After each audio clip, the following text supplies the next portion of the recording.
Hello viewers, আশা করি আপনারা ভালো আছেন। আমি এর আগে দুটো ক্লাস নিয়েছি ইংলিশ লিটারেচারের উপরে। যারা বিসিএস এর প্রস্তুতি নেন তাদের জন্য এই ক্লাস দুটি। এই মুহূর্তে আমি আপনাদের সাথে আগের সেই ধারাবাহিকতায় আরেকটি ক্লাস নিতে যাচ্ছি। In the last class I told you about literature from old time to romantic poetry, and this time I am going to tell you something more and detail about literature and their piece of works from Victorian period to present times. So thank you for joining this session. So let's see the main feature of Victorian poetry. So main feature of Victorian poetry is the conflict between science and religion. বিজ্ঞান এবং ধর্ম এই দুটোর একটা ভীষণ দ্বন্দ্ব ছিল এই সময়টাতে, এবং আমরা দেখি যে এই ভিক্টোরিয়ান পোয়েট্রি মূলত এই বিষয়গুলো আমাদের সামনে নিয়ে আসে। আর ভিক্টোরিয়ান পোয়েটদের মধ্যে ফেমাস ছিলেন Tennyson, Robert Browning and Matthew Arnold. তো আমরা দেখব যে আলফ্রেড টেনিসনের ফেমাস ওয়ার্কগুলো কি। আমরা সবাই জানি তার ফেমাস ওয়ার্কগুলো ছিল ইউলিসিস, ইন মেমোরিয়াম অ্যান্ড লক্সলি হল। আপনারা যারা পরীক্ষার প্রস্তুতি নিচ্ছেন তারা অবশ্যই প্রথম দুটি কবিতা খুব ভালো করে মনে রাখবেন, কারণ পরীক্ষায় এখান থেকে প্রায় কোশ্চেন থাকে। এরপর আসছে Robert Browning. He is also famous for his dramatic monologue. আমরা জানি যে এটা তার বিখ্যাত একটি কর্ম, এবং তার কবিতাগুলোতে আমরা দেখছি যে ফুল অপটিমিজম, অত্যন্ত আশাবাদী কবি তিনি। এই জন্য তাকে বলা হয় অপটিমিস্টিক পোয়েট। অ্যান্ড তার ফেমাস কর্মগুলো আমরা দেখি the last duchess, the last ride together and Fra Lippo Lippi. So এই কবিতাগুলো আপনারা আশা করি মনে রাখতে পারবেন। আমরা জানি যে ভিক্টোরিয়ান এরাতে ইংলিশ নভেলের একটি দারুণ বিপ্লব ঘটে, এবং famous novelist of this time were Charles Dickens, then Thomas Hardy, and you know very well পরীক্ষায় ডিকেন্স থেকে প্রায় কোশ্চেন থাকে, এবং তার ফেমাস নভেল হলো David Copperfield, a tale of two cities, then great expectation. পরীক্ষার জন্য অবশ্যই David Copperfield, a tale of two cities and great expectation এই তিনটি উপন্যাসই ভালো করে মনে রাখবেন। Another Victorian novelist was Thomas Hardy, and his famous novels are Far from the Madding Crowd, A Taste of D'Urbervilles, and Jude the Obscure. আপনারা আশা করি প্রথম দুটি মনে রাখতে পারবেন। এরপর আমরা আসছি modern period. After Victorian period we move to modern period, এবং এখানে আমরা জানি famous dramatist, his name is George Bernard Shaw, and his famous plays are arms and the man, man and superman, Caesar and Cleopatra. আপনারা প্রথম শেষের দুইটা মনে রাখবেন। সিজার অ্যান্ড ক্লিওপেট্রা আমরা অনেকেই ইগনোর করি, এটা অবশ্যই হাতে করে ভালো করে মনে রাখবেন। এরপর আমরা আসছি modern poetry, and famous figure is W B. Yeats. He was an Irish and he is also called symbolic poet. আমাদের এই টার্মটা মনে রাখতে হবে, সিম্বলিক পোয়েট। এবং তার ফেমাস কবিতাগুলো হলো যেমন Easter 1916 and the second coming, এই দুটো ভালো করে মনে রাখবেন। Another famous poem is the world soon at cool. এই তিনটি একটু ভালো করে মনে রাখার চেষ্টা করবেন। Another leading and dominant novelist of 20th century is D.H. Lawrence, এবং আমরা জানি তার বিখ্যাত নভেলগুলো হলো lady Chatterley's lover, sons and lovers, and also the rainbow. আপনারা সানস অ্যান্ড লাভার্স এই উপন্যাসটার নাম একেবারেই ভুলবেন না, কারণ হলো যে এটা খুবই আসলে ইম্পর্টেন্ট ফর এনি টেস্ট। এরপর আসছি ইএম ফোস্টার। ইনি ইংলিশ রাইটার, কিন্তু ইনি সমস্ত কাজ করেছেন ইন্ডিয়া বেসিস, এবং তার ফেমাস বুকটা হলো A Passage to India, it's a fiction, and আরেকটি সুনামধন্য উপন্যাস হলো For Angels Fear to Tread। এই দুটো নাম আপনারা আশা করি মনে রাখতে পারবেন।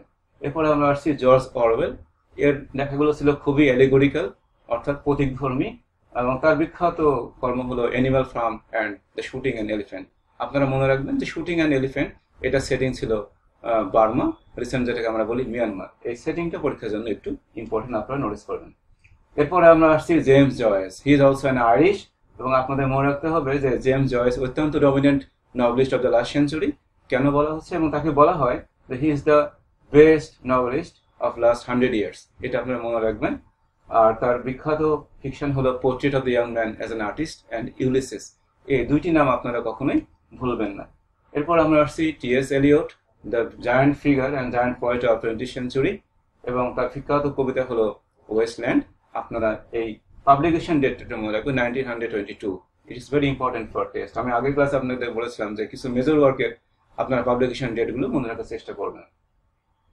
আমরা জানি যে টি.এস. এলিয়ট মূলত কবি, but he also wrote some plays. তার কিছু নাটক ছিল, যেমন the murder in the cathedral, the family reunion and the cocktail party. তিনি আসলে ভার্সাটাইল রাইটার ছিল, সব্যসাচী, তো আপনারা এটি একটু মনে রাখার চেষ্টা করবেন। এবার আমরা আসছি যে 20th সেঞ্চুরিতে আমরা দেখি যে ফেমিনিস্ট একটা মুভমেন্ট গড়ে ওঠে, এবং ফেমিনিস্ট রাইটারদের মধ্যে অতি প্রমিনেন্ট ছিলেন ভার্জিনিয়া উলফ, এবং তার বিখ্যাত ফিকশন হলো মিসেস ড্যালোয়ে, এটির উপন্যাস to the lighthouse and a room of one's own. Room of one's ওনটা হলো তার একেবারে ফেমিনিস্ট রাইটারদের মধ্যে একটা অন্যতম সৃষ্টি, এবং এটি একটা প্রোজ, এটা আসলে উপন্যাস না। এই ক্যাটাগরিটা একটু আপনারা মনে রাখার চেষ্টা করবেন। এরপর আসছে উইলিয়াম গোল্ডিং। 20th সেঞ্চুরিতে খুব বড় মাপের যে সমস্ত উপন্যাস নিয়ে মুভি হয়েছিল তার মধ্যে এটি একটি, এবং তার ফেমাস উপন্যাসটি ছিল লর্ড অফ দ্য ফ্লাইজ, শিশুদের নিয়ে। এবং তিনি দেখিয়েছিলেন যে সিন, ইভল অ্যান্ড গুড, এই কোয়ালিটি মানুষের ইনবর্ন, এই বিষয়টাই গোল্ডিং এর ওয়ার্কের ভিতরে আমরা দেখি যে উঠে আসে। তো আমরা এতক্ষণ দেখলাম English writers, those who born in England, তাদের কর্মগুলো আমরা দেখলাম। এখন আমরা মুভ করব যে ইংলিশ রাইটার্স ইংল্যান্ডের বাইরেও অনেকে লিখেন, যেমন আমেরিকান ইংলিশ রাইটার্স আছেন, আফ্রিকান আছেন, ইন্ডিয়ান আছেন, এই বিষয়গুলো আমরা এখন আস্তে আস্তে দেখবো। তো আমেরিকান রাইটারদের মধ্যে আমাদের প্রথমে নাম আসে রবার্ট ফ্রস্ট। তাকে বলা হয়, মনে রাখবেন যে he is the American national poet, and তার ফেমাস কবিতা আপনারা জানেন সবাই, mending wall verses, the road not taken and stopping by wood in snow evening. এবং আমরা জানি যে এখান থেকে আমরা প্রায় কবিতা লাইন বলে থাকি, the woods are lovely dark and deep and my is to go I before I sleep etcetera etcetera. তো কোটেশনের জন্য রবার্ট ব্রাউনিং এর stopping by wood on snow evening এই কবিতাটা খুবই ইম্পর্টেন্ট, আপনারা খেয়াল করবেন। এরপরে আমরা আসছি আর্নেস্ট হেমিংওয়ে, তার famous books old man and the sea, a farewell to arms and the sun also rises. তো এগুলো কিন্তু উপন্যাস। আপনারা মনে রাখবেন যে Ernest Hemingway he was a very dedicated fiction writer of American fiction writer and leading novelist. এরপর আমরা আসছি এডগার অ্যালান পো, তিনি ছোট গল্প লেখক, and his famous short stories are tell tell a heart and the raven. Tell tell a হার্টটা খুব ইম্পর্টেন্ট, আমাদের দেশে অনেক ইউনিভার্সিটিতে পড়ানো হয়। তো it's very prominent short story writer. He is also American. Then you know Mark Twain, he is very dominant American fiction writer. His famous books are The Adventure of Tom Sawyer and The Adventure of Huckleberry Finn. So he is also very prominent. এই নাম দুটো mark Twain সম্পর্কে পড়লে মনে রাখবেন। এরপর আমরা আছে Walt Whitman, the giant American poet, এবং তাকে বলা হয় ন্যাশনালিস্ট পোয়েট। তার কবিতার মাধ্যমে he tried to mitigate the racial issues in American. তো এটা আমরা মনে রাখবো। আর তার দুটো বিখ্যাত কাব্যগ্রন্থ আপনারা মনে রাখবেন, একটি হলো leaves of the grass and the song of myself. Song of myself অত্যন্ত ন্যাশনালিস্ট একটি কবিতা, আপনারা মনে রাখবেন। স্বদেশ প্রেম এবং মানুষের ভিতরে যে ভালোবাসা, এই বিষয়টা নিয়েই তিনি কিন্তু সংস অফ মাইসেলফ রচনা করেছেন। এরপর আমরা আসছি Arthur Miller. Is a very famous dramatist and his famous book is the death of salesman. এই প্রথমবারের মতো কোনো আমেরিকান রাইটার তিনি সফলভাবে নাটক লেখেন, এবং যে নাটকটা ছিল অত্যন্ত আধুনিক নাটক। তো আমরা এতক্ষণ আমেরিকান রাইটারদের সম্পর্কে জানতে পারলাম। এবার আমরা দেখবো যে আফ্রিকান রাইটাররা ইংলিশে লিটারেচার তাদের কন্ট্রিবিউশন কতটুকু। তো সেই বিষয়ে আমি বলছি যে ওল সোয়িঙ্কা, তিনি কিন্তু নাইজেরিয়ান এবং ভেরি অ্যান্ডোজিনাস।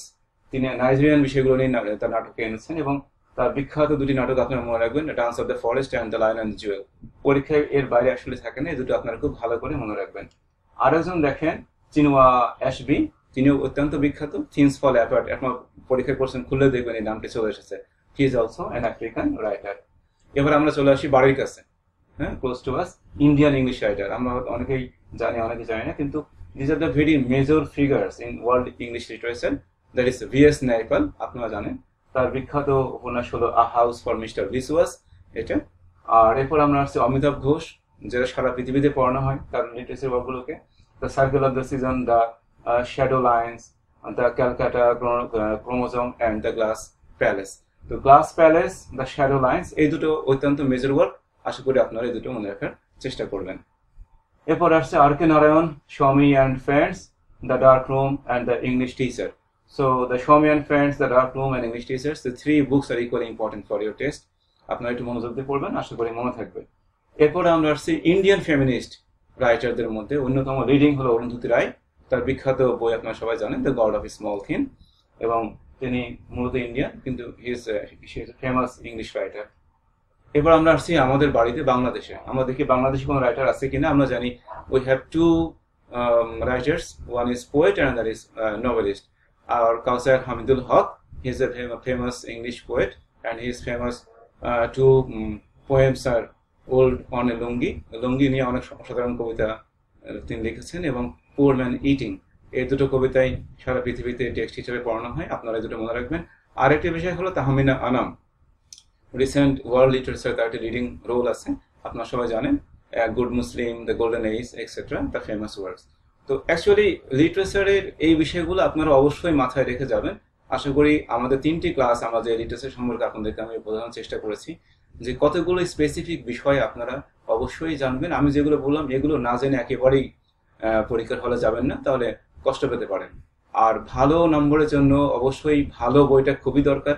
আপনারা চেষ্টা করুন ভালো বই সংগ্রহ করার, যেখানে এই বিষয়গুলো আরেকটু ডিটেল লেখা আছে, এদের ক্যাটাগরি কি, পাবলিকেশন ডেট কত, সবই আছে। তো আমি একটা বই নাম আপনাদেরকে বলেছিলাম, সিলেক্টিভ ইংলিশ।